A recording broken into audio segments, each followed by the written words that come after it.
Within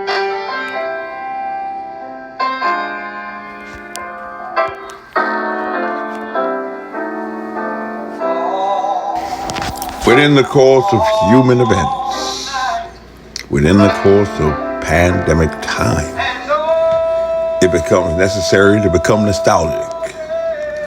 I stop to recall the words of a preacher and a grandfather I never met, who even through many a trial and tribulation he certainly had in his own days, still yet to pause, to summon a fire deep down inside his bones to say, my God ain't dead yet, and neither am I. Within the course of pandemic times, it becomes necessary to write long letters, think strange thoughts, pray long prayers, and even go to court. I rarely find time enough to ask anyone if they had seen my old friends Abraham, Martin, and John. Because I'm counting my many blessings for a Heavenly Father way up in the heavens, whose eyes are on the sparrow, or at least we say, and I know that my God watches over me. Within the course of pandemic times, it becomes necessary to remind myself that when I was a child, I actually spake as a child, and I actually understood as a child. But one day, or at least I like to believe, somewhere between a Declaration of Independence from my teeny tiny hometown on a couch with my parents next door to the Big Apple, and an Emancipation Proclamation in an even tinier backwoods country southern town where I can still go back to find a barber who knows how I cut my hair. And way back when I reached up to grab a real sheepskin I thought I had actually earned through challenging academic scholarship and merited achievement, I am uncharacteristically called to humility as I cast my gaze upon a vast creation and thank my God, how great thou art. Let me tell you a story about a guy you might know. He had a mama and a papa just like you and I, and probably enjoyed all the things that you and I did and still probably do to some extent. And that guy, just like the gal, or guys and gals who got us into this pandemic crisis mess, everyone hunkered down, sheltered, and blaming the president for our problems because he was supposed to have been some Superman who nobody ever expected to be a Superman, to have prevented all this mess that we can't fix ourselves. This guy in the story, he just wanted to be somebody because he thought that he was entitled to be a somebody and deserved to be a somebody, even though he wasn't impressing anyone with his superior academic schools or skills or athletic skills, even in grade school and college. He found himself with his big head plans of all places, working in his daddy's business after graduation, and figured that wasn't good enough for him and what he deserved. So he gave himself a promotion to a big-time job in sales. I reckon he decided that he had kind of found his niche, his talent, his place in life, getting people to buy stuff that they didn't want. And so he decided that he was good enough to go off and go into politics. And apparently the politicians thought he was good enough to join the club. So they wanted him with a nice corner office job in charge of big, gigantic stuff. And that was going to be a chance to finally change the world. Now, most of you probably think you know exactly who I'm talking about because he sounds so familiar. And some of you may feel a little bit conscious about it being you or simpatico with this fellow, whatever, men's kite, and actually believe that I'm talking about you and your business, but I'm actually not, believe it or not. But before I finish telling this guy's story, real guy, let me tell you about a story I heard way back in the beginning of my career in the real world. It's a story about a guy who actually didn't exist. I know he's not in the Bible. You see, there were these two fellas who grew up probably around the same time as this guy in a much less complicated world, but also in a tiny town where nobody ever went anywhere, and unlike many tiny towns where nobody ever goes anywhere, nobody ever does anything. And they thank science for Netflix and social media because life would just be a total bore without any adventure at all if they couldn't check out from reality to do some daydreaming about a perfect place. Everything is just wonderful and perfect. When they graduated from high school, they both got married immediately to that girl who they had been dating forever. Went on down to the big old factory to begin working on the assembly line, just like everyone in that old backwater town had done forever and a day. They were so much of an institution, they were probably cranking out widgets on that assembly line before the Pilgrims landed in Plymouth Rock. Got here even before the Native Americans, or at least they acted like they did. But hop in a time machine now to take these two fellas about 40 years later on a day that finds them both retiring from that old assembly line factory in that old backwater town on the exact same day. A day when, for some strange reason, there's a little difference. Our bachelor number one, small town normal guy, Joe Metro, with some dreams, had a big blowout gathering in the cafeteria. Him and his friends with a crowd that could get arrested today for being a social gathering too large, not to comply with social distancing guidance.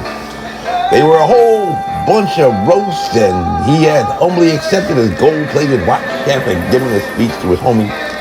And at the end of the day, he went down to the office to pick up his final paycheck and go back home to his wife, just like he had done for 40 years. But on that day, never to have to wake up early in the morning, go back to work on that tired old assembly line with his good friends. Now, he could use his time in retirement doing the things he really enjoyed, whatever that was. And that was his story. That was his song.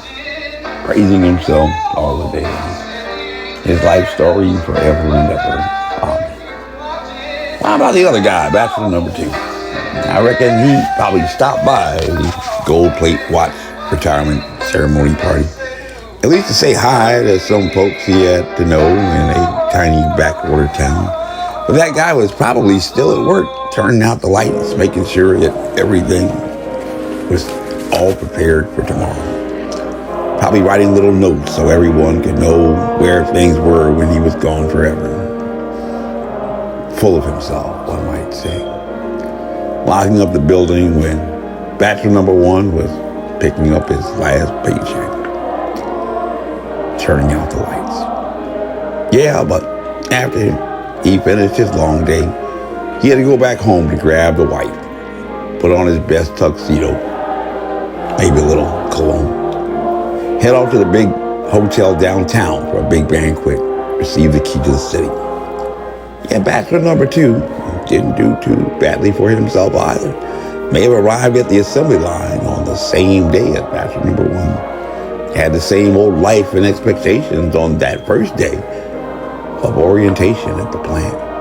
But unlike bachelor number one, who decided to come to work at the company, old bachelor number two became president and CEO for that company. Because rather than coming to work at the company, he decided to work for the company.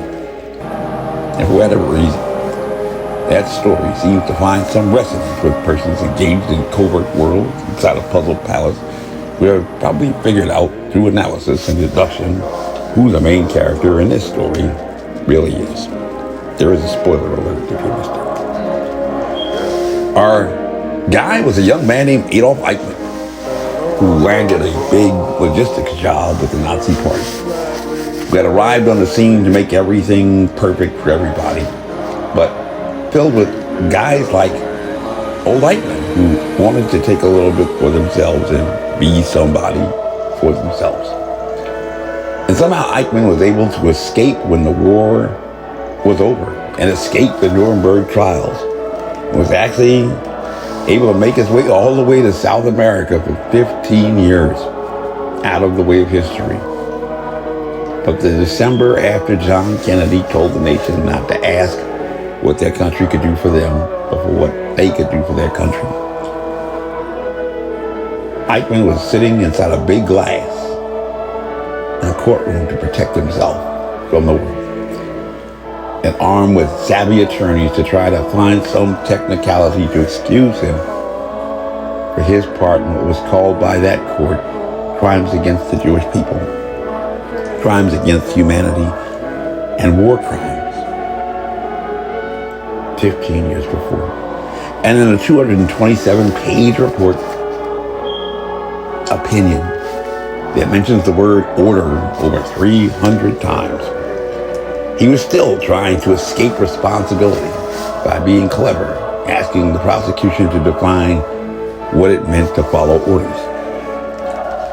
And amazingly, that court that had felt the pain of loss of 6 million of their own was very patient and accommodating, even not inventing some law to just make him pay for what he had done, but simply, in a choice of law decision, decided to grant him the due process of notice and convict him with a crime under his laws that his government decided to permit to slip away without punishment.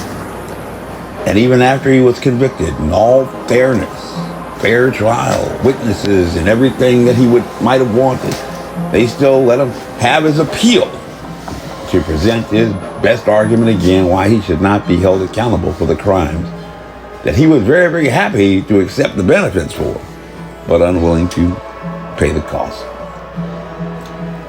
And when you look at a life in a pandemic crisis, seriously look at a life in a pandemic crisis, and how it has so abruptly changed the world we know in only a short amount of time, you cannot help but reach the conclusion that the Eichmanns who prioritize their own happiness over everyone else is exactly why we are now in the exact situation that we are. Think about it. Think about it.